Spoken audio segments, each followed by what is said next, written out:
What is up, Wizards fans? Welcome into another Believe in Wizards podcast. I'm Matt Modderno. Pleased to be joined by Jim Coulter of the Wizards Weekly podcast. We're coming to you live after the Wizards' first Summer League game. We were going to be talking about the Wizards' campaign to win Summer League for the first time in, forever.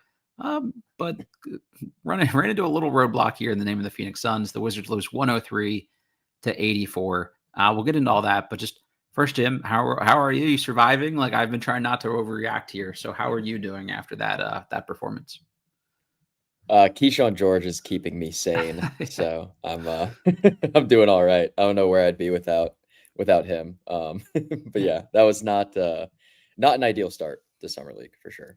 So I think Kyshawn George is keeping Kyshawn George sane right now too, because he just looked to be like kind of doing his thing out there, just sort of independent of anybody else, which is maybe not the best thing in the world, but they needed someone to just look like they belonged on the court, and he was really kind of the only guy where I was like, oh yeah, like this is a dude. And I thought we'd have like a couple candidates for the like, oh, he's too good for summer league team. Unfortunately, that wasn't really the case yet, but I think you may see Kyshawn kind of play his way into that territory. Like if he looks that way in another game, that's probably the only other game we see him play this season. And I bet he's an early bet for some heavy rotation minutes. So we'll get into all that here. Let's just start with Keyshawn's actual stat line here, because it was sort of the bright spot. He was 10 of 18 from the floor. First of all, I just love the 18 shot attempts. Like it wasn't like just I'm going to like gun every time I touch the ball. I think he did give other guys opportunities, and then it seemed like nobody else wanted the moment. He was like, okay, cool. Like I'm ready for it. 3 of 9 from 3. Would like to see 1 or 2 more of those go in. A couple were close.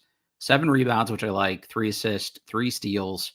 The 5 turnovers, like whatever, it's summer league. I don't ultimately care that much about those. The 5 fouls, a couple of them were bad, but the 3 steals, it felt like probably like 7 or 8 more deflections than that. He just gets a hand on everything, and I think he's going to be a real menace on that end of the ball this year. Like we saw flashes of it last year, but I think he's going to take a step forward on that side too. yeah, he was everywhere defensively tonight. It felt like he was just so locked into his rotations, and he was like on time with everything.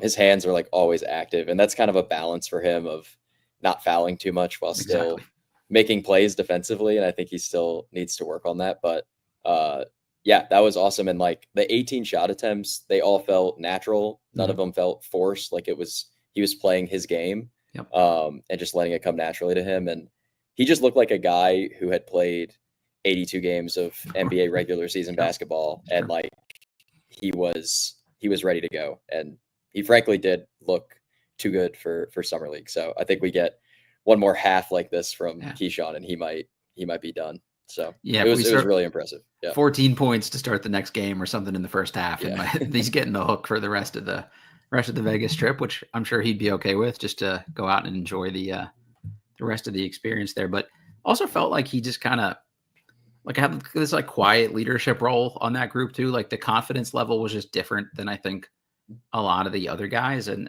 that's okay. Like he can kind of just be, one of the big brothers on this team with a couple of the younger guys here, even though one of the Wizards rookies is still considerably older than him in Jamir Watkins, but that's okay. Just, I guess, Jim, what was your like sort of next bright spot here? If there is a second one, I'm going to make you force you to pick a second bright spot here.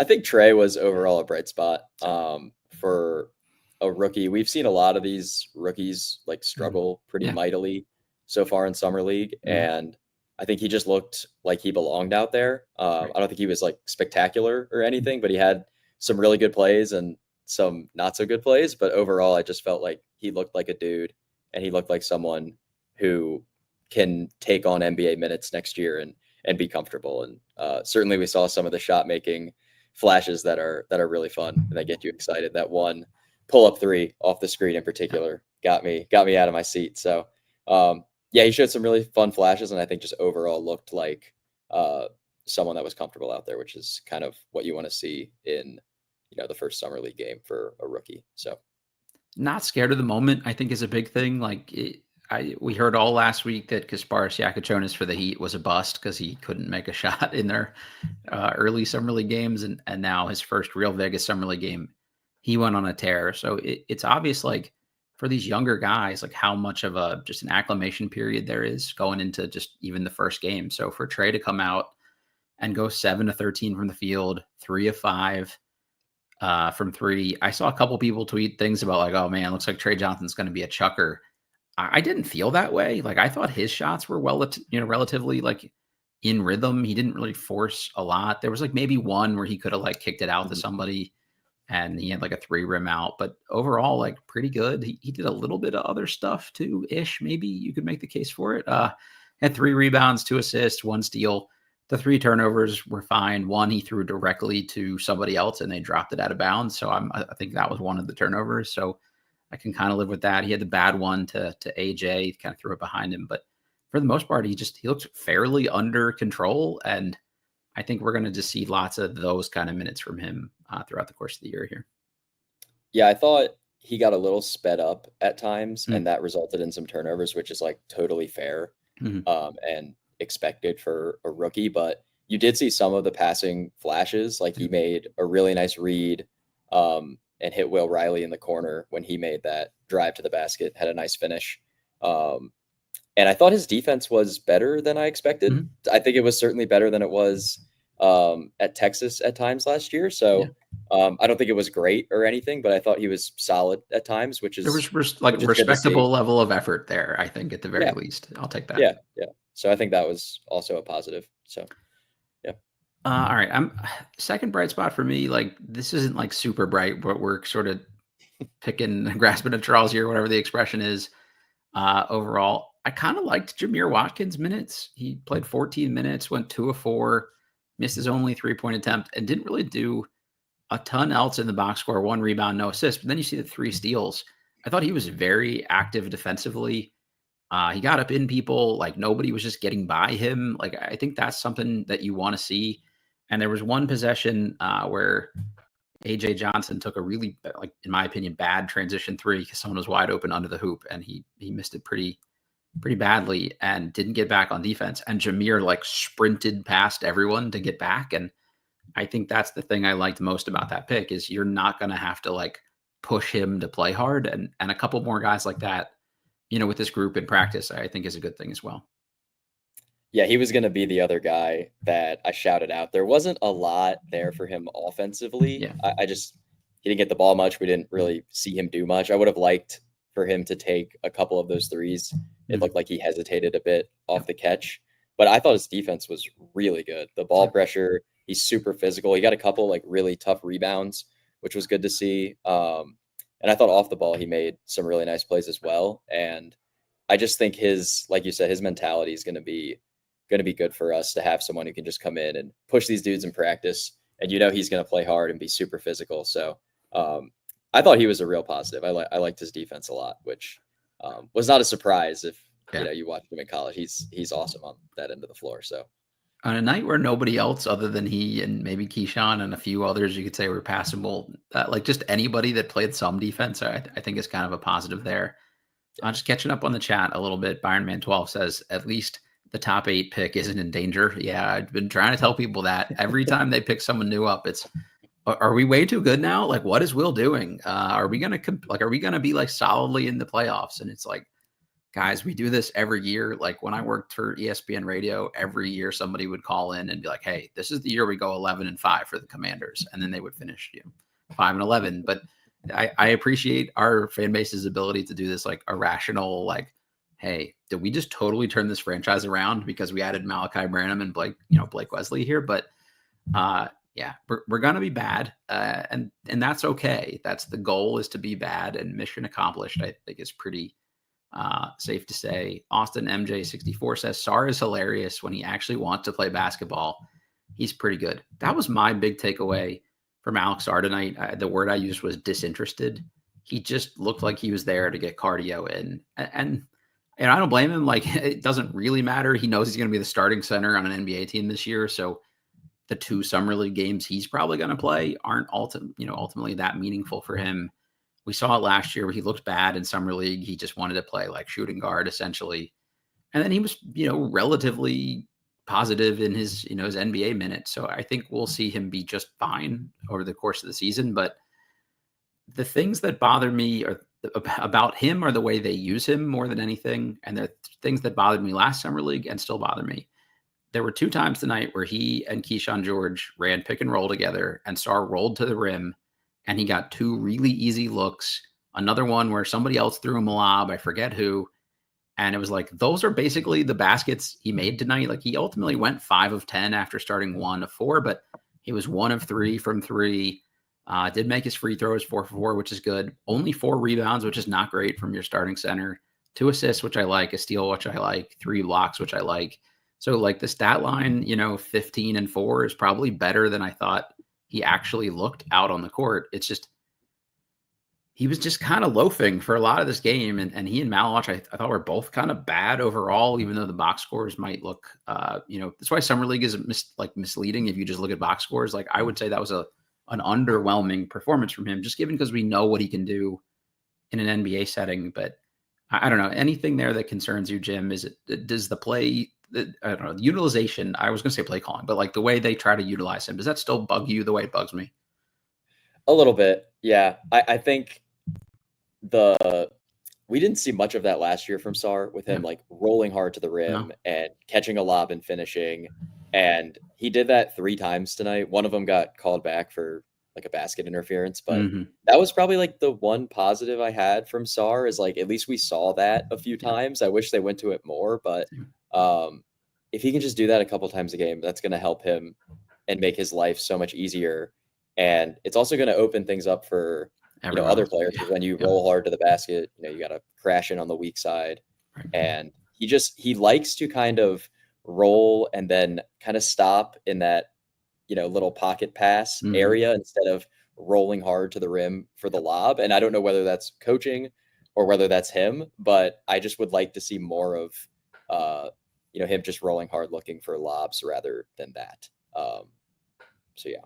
He exclusively pick and popped, it felt like last year. And he got asked about, or Brian Keefe got asked about that at some point and said that was basically what they were telling him to do, which I don't really understand. Again, like get him a few easy looks around the rim and work his way out, get him to the free throw line some. Like if he's not going to go 4 for 4 from the line every night, but I want him taking at least, a half dozen free throws in some of these games, especially when you have a bigger drop coverage big. He drove once tonight and got a foul on Malawach. I was like, yes, please do this like 5 more times. And then he went like 10 more minutes without touching the ball. But overall, not ideal. I thought his second half was definitely better than the first half. He came out and had a couple nice defensive plays to start the second half and was showing a little bit more effort, which was good. I honestly think my biggest issue with him offensively tonight was his screen setting. I'm not sure he made like solid contact on a screen all night. Yeah, he's like ghosting screens he's not supposed to. Yeah. He loves to like slip the screen, and which is fine, but like he does it a lot. And I think it did I think Bub and I guess even Trey, like to a degree, struggled a little bit because they weren't getting freed up with a lot of solid screens. So that's something I just like really want to see him improve on, is just like make really good contact on these screens. That's such a good point. I thought Bub played a lot of really good minutes with Jonas Valanciunas last year because it got him like wide open a couple times, and he's not the most dynamic guy. So I think he needs a little extra time. And, I would say he was one of the disappointments overall tonight. 32 minutes, 1 of 9 from the field, 1 of 5 from 3, made 1 of 2 free throws, had 3 rebounds. The 5 assists were fine, 2 steals. No turnovers, which I liked. The ball control was relatively decent. He didn't try to do too much, but he also didn't try to do too much playmaking in general. It was basically just he got the ball and he shot it, and or he dribbled a bunch and then he shot it, which I don't love. So I think that's a great point about how they utilize him with Sarr. And if you're gonna play a bigger body guy like Dylan Jones, let him be the screener, because I think he's gonna at least put a hip on somebody. And maybe get you a little extra room there. But there's a lot of skinny dudes on this team. So if your center's not screening for someone effectively, there's probably not a whole lot of other guys that are going to do it. Yeah. I mean, I think with Bub, like I did like the passing and some of the decision making. He just being guarded by Ryan Dunn most of the It's night tough. does Yeah. not. Yeah, as a UVA fan, that dude can play defense. So, I do want to give Bub a little bit Sure. of That's slack fair. there because he was the best, being guarded by the best defender on the Suns pretty much the whole night. But I certainly was like hoping to see a little bit more just aggression. He didn't really look for his offense. It felt like a lot. And so for a second year guy, I was hoping for a little bit more from him. I thought his defense was fine Yeah. tonight. No Bub's issue. like, I feel like Dunn hit like a 1-footed fadeaway over him, and some other guys hit like some frankly like ridiculous shots over him. So I think he kind of got unlucky, honestly, defensively tonight. I thought he was actually like fine on that end of the floor and showed some improvement. I think fine is the exact word I would use. Like I didn't have an issue with it, but there weren't like a whole lot of like standout moments. It was just sort of like he didn't stand out. And I think if you get that from him most of the year defensively, that's actually probably a good thing where he's not getting picked on. The Ryan Dunn thing, I'm going to give myself a tiny pat on the back here. I had him as a lottery pick the year he got taken solely because I thought he'd turn into at least a serviceable jump shot. And the defense is outrageous, but the shot was so broken. And the fact that he's like, I don't know, more than a serviceable shooter, like he probably would have been, he went 2 for 5 from 3 tonight, but it actually felt better than that. Like him being 40% is kind of all you can ask for from a guy who's like gonna be an all-world defender.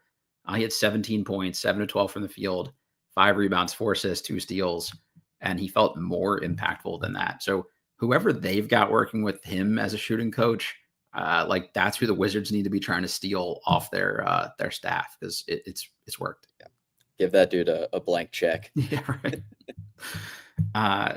Yeah, I think that's one of the bigger concerns here of the night for me, and a recurring theme is at some point, like you either have to start taking some shooters in the draft or show that you can actually help these guys positively improve in that department. The Suns were 12 of 30 from 3. That's 40%, which is obviously pretty darn solid. The Wizards were 9 of 35, so they took more and made less. And there's just a lot of 1 and 3, 1 for 3, 1 for 5, 0 for 3, 0 for 3. It's like there's a lot of non-shooters on this team. The only real bright spot I would say was Trey as a shooter. He went 3 of 5. Like, but that's kind of it. And I don't know. I still just kind of harken back to the like we don't need shooting coaches on this staff thing because we can all teach shooting. It's prove it then. Like at some point, guys have to show a step in the right direction. I'm with you there. Yeah, no disagreements for me. Yeah, that's really not a whole lot. You can even add to that, like start making some shots or do something different. Couple other comments in the chat here. Josue Gonzalez said Kyshawn George will be a great connector. Yeah, I agree. I think when you don't have, like, he was actually their best facilitator tonight, I thought, even though he had more turnovers than assists, but just got the ball moving, kind of got the offense flowing. And I like that. VN Jones says Sarr needs to play hard from tip to end. I hate when Sarr starts the game with threes. Yep, we agreed with you there. Jimmy, go outside. AJ Johnson looks skinnier. Kyshawn is our J Dub. I would love that. Yeah, let's have the AJ Johnson conversation because the dude is an all-world athlete. He probably makes a top 10 plays tonight with that open court dunk.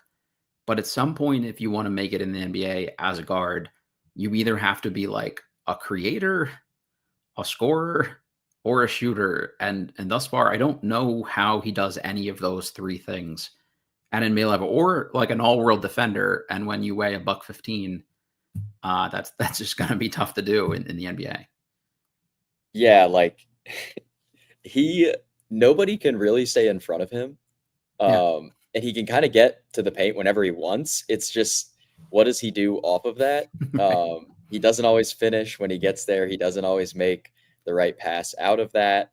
And if he's not on the ball, like he isn't a consistent shooter yet. And it's just, he's so talented. Like his talent level is crazy, but the physical gifts are like top 1%. Yeah. Like it's crazy. Yeah, it's wild. And he's got like a really nice handle to pair with that. So like he can get where he wants on the court, but he needs to get stronger to make the defense like playable at a certain point, and the shot needs to get better. And the decision making, I think, is my biggest thing with him. Is it doesn't seem like he makes quick decisions with the Mhm. ball. It's a lot of, I don't want to call him like a ball stopper, but I just think he over dribbles at times and just doesn't like make those quick decisions that you need to make. So, but he's certainly going to make some highlight plays when he's on the floor. I mean, he's a ridiculous athlete. So, um, So you mentioned the ball handling there, and that's when I want to pull the thread on a little bit because I feel like the ball's on a string when he's like ISOing at 35 feet away from the hoop. But it doesn't seem like he uses the dribble to get any advantage. It's kind of high, and I feel like he's like less confident about doing it when anybody, gets up in him. And maybe that's a strength thing too, because he's afraid he's going to get bumped off his spot a little bit. But most of the time, I feel like he gets by dudes just like from triple threat almost, and it's a straight line kind of drives. I don't feel like he like is breaking somebody down and then blowing by them. And like he had like a really nice like behind the back move tonight, and I was like, oh, okay, like he can dribble. And then the next one was like head level dribbling, and I'm just like, this, how is this the same guy? So it's like functional dribbling. Like sometimes guys have a good handle, but then like don't use it as effectively. I don't know. That's how I felt watching him, at least. I think that's fair. I think the ball pressure thing is like a strength issue. Yeah. Because he doesn't deal with ball pressure super Mhm. well. And, I think it's because he can't really just like shield the ball like a Mhm. lot of guys do when they're Just gonna being go through pressured. his skinny ass arms. Yeah. Right. So I think that's a big issue there. And he just kind of plays with the ball a little bit too much. Like Mhm. you're an all-world athlete if they're pressuring you at half court. Sometimes like the Dust best way them. to beat that pressure is just go. Like Yep. stop playing with the ball and just go. But I think he is a guy who will still get minutes this year. Like Yeah. we're trying to tank. Like he's kind of the perfect type of guy to play. Like he Mhm. has a ton of upside. You might as well just let him figure it out. Yep. But I don't know if I saw anything really different from what we No. saw from AJ at the end of last year. It was kind of the same strengths and like the same issues popping up. So That's honestly kind of my issue is I don't think he actually looks any different than watching him play in the NBL the year before that. Like I just don't know where the improvements come from. And if you just saw like, okay, the shot looks a little more fluid. He doesn't shoot it from his chest. It was a little quicker release. Like just some little nugget to like kind of like, like glam onto. I think that would be nice. But it's still worthwhile experiment. Like you said, you just keep giving him minutes. And I think this year is going to be big for him to just kind of just at least start to have an idea of what he is or will be in the league. And you don't need to pigeonhole him or any of those kinds of things, but some sense where like, oh yeah, I could see him being Gary Payton the second, or I mean, like somebody that's at least an aggressive point of attack defender because he's athletic, or I don't know. You need something to kind of pop a little bit, I would hope. yeah, he needs to be really good at like pressuring the ball Yep. because with how skinny he is, he needs to pick guys up pretty far away from the basket. And he's got the athleticism to do that. So that's something I'd like to see more from him. But Yeah, let him be a terror. Pick up people up 94 feet or something, and just you're never gonna blow by him, and he can definitely catch up to you. So that would be great. Ain't no half Stefan said this team ain't trying to lose, but just does. I think that's unfortunate. There's gonna be an organic tank. Jimmy Go Outside said Dylan Jones isn't making this roster. I was not overly impressed with the Dylan Jones experiment tonight. Obviously, he's kind of probably a late add-on there to this group. He only played 8 minutes, so it's kind of hard to judge. He was such a high usage guy in college. He probably needs a little bit more minutes than that to get in a rhythm, but he went 0 for 2, had 1 rebound and 1 turnover. And he just kind of looked like a big body, like just sort of pinballing off of people out there. And I don't know. I don't see the pathway for him either. Like, oh, this is his role in the NBA just yet. I agree. He was like a super high volume guy in college and put up crazy numbers, but that's like not going to be his role in the NBA. And Yep. he's not a great shooter off the catch. So I just think he's like struggling to adjust to kind of this new role that he's Mhm. playing. And, 8 minutes. So he didn't Yeah. play a ton, like you said, but I also did not see much to be impressed with, unfortunately. I tweeted this, but he gave me like very distinct Eugene Amarui vibes, and there was some good to that and some bad to that of like this linebacker that plays really hard. But He definitely played hard. So, yeah, yeah. we'll take that. That's a win for tonight's group overall.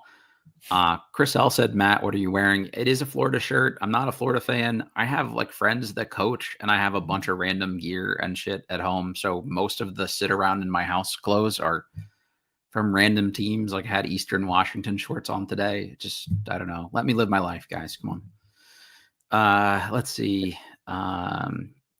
Gabe 1319. Let's see. Cut away. Portland's up 21-4. That's great. Good for them. City of Oaks. Do the Wiz have a defensive specialist coach, or is it the same thing with the shooting coach line? I think they do we all can coach defense here, but there are a couple guys that they've propped up as being better on one side of the ball than the other. I don't remember who that sort of the defensive guru on this particular group is. I want to say it was Mike Miller on the last group that came down from the Knicks, with the last coaching staff. But either way, it's summer league. Like nobody's running anything super complex. They're all running the same couple offensive sets. Maybe somebody gets a little more creative with an ATO or something like that. But at this level, it's just effort and getting back in transition defense, I think, more than anything else. I don't know how you feel about that, John. Yeah, no, I agree. It's you're not going to see the most high level tactical basketball here in summer league. So. Yep, agreed. Yeah. Let's see, a couple others. Byronman 12 said, I'm very grateful for Trey, by the way. Just he was wish he was a bit more explosive. He's also young and skinny, and I think as he fills out a little bit, maybe he gets a little more juice to him. Quad said Sarr played decent defense. Yeah, again, Jim nailed it. I think the second half was definitely better than the first. He looked a little more consistent from an effort perspective. It never makes no sense that Dylan Jones wasn't good with last year with OKC. Again, it's a guy coming up from a mid-major level where, he probably would have been better served playing 1 year at the Power 5 level just to maybe take a half jump up. So he's a guy that could acclimate. He was super productive for a reason. Again, I think he's just got to carve out more of a niche there. Can he be a Grant Williams type guy or, one of those kind of things would be nice. Half Stephen said, our youth doesn't think the game as well. You should expect as well as you should expect from young ballers. I don't know. I think that's sort of tough to judge. I don't know about thinking. I don't think I could judge their thinking in the game. I think the effort was kind of inconsistent and they missed more threes than the other team did. And that was the big separator to me. Thoughts, Jim? Yeah, I think we have a lot of smart basketball players, even for their age. Mm-hmm. That's probably not the biggest thing I would be worried about with the young players. Like, I think Sarr is like a pretty smart passer, and Kyshawn is, and Bub. Mm-hmm. Like, it's more so the defense and putting the ball in the basket seem to be the bigger issues to me. I thought there were a lot of like decent open looks tonight, and that wasn't just by happenstance. So you just got to make them at some point. Josue said Will Riley has a lot of work to do on defense and off the ball, in my opinion. Got bumped very easily and got backdoored a couple times tonight. He looked deer in the headlights to me, or baby deer, or whatever expression you want to use. I think that's to be expected. Starting him didn't make a ton of sense to me. I would have gone with one of the older college guys like Jamir Watkins or even a Kyshawn Gilbert, give him some minutes, somebody that's going to just be a solid guy that doesn't need a lot of touches and play some defense, and let Will like very much ease into this year. But I think some G League minutes are definitely in store for him this season. That's what I was going to ask you is, do you think he'll start in the G League? Because I kind of do after tonight. I just think he needs some physical development. He's really skinny. Mm-hmm. But I mean, he's got a lot of offensive talent. I mean, you saw made a couple shots tonight from the outside, had some nice plays, driving to the basket. It's just the defense is extremely far away. So, yeah. Another guy, skinny, shout out my guys, Jack and Wayne, for both saying that, he looked a little nervous out there. I thought he looked kind of spazzy when he got the ball, like hot potatoing it back to somebody. And that's kind of to be expected too. So if he doesn't, he'll be on the bench with the Wizards the first couple games, but his first real minutes of basketball this year, I think like meaningful minutes are going to come with the go-go. That would be my guess. Kevin Burke said, what do you think about the Wizards' effort, organization overall? Seem to be disorganized and just let them go for it. Again, I think that's kind of summer league. Usually the guards do stand out. I bet we'll get a bounce back Bub game in the next game for that reason. Jimmy Go Outside said, I'd like for Will Riley to just eat and get stronger. Yeah, agreed. Halfstep said, thanks for the platform. Thank you for tuning in. We appreciate that. Quad said, great point. There should be more screens and not just Sarr setting them. Yeah, let's do some inverted stuff, right? Like let Bub set a screen for Kyshawn and just get weird with it. And I think just anytime you can create some mismatches, I would definitely enjoy seeing more of that personally. I thought Sarr had some of his best plays as a rookie as the ball handler in screening. Like sometimes they'd have Poole or Kispert, they'd have a shooter come up and set a screen for him. And he honestly looks more comfortable like handling and driving the ball from the perimeter than he does at times like catching and finishing down low. So I agree with that. I would like to see him use Trey as well as a screener because he's such a good shooter. Like it's just going to be hard to guard for defenses. So yeah, I agree. That's a good point. BG the Pro said, I would love to try a sign and trade for Josh Giddey. We need a real point guard to set up Sarr and the others. The other problem with that is just Giddey's not a particularly great shooter. And I think spacing is going to continue to be a problem for this group here. So I'd almost rather just let him figure it out with the guys they have personally. He said he was disappointed in how Bub led at point guard tonight, though. Yeah, that's...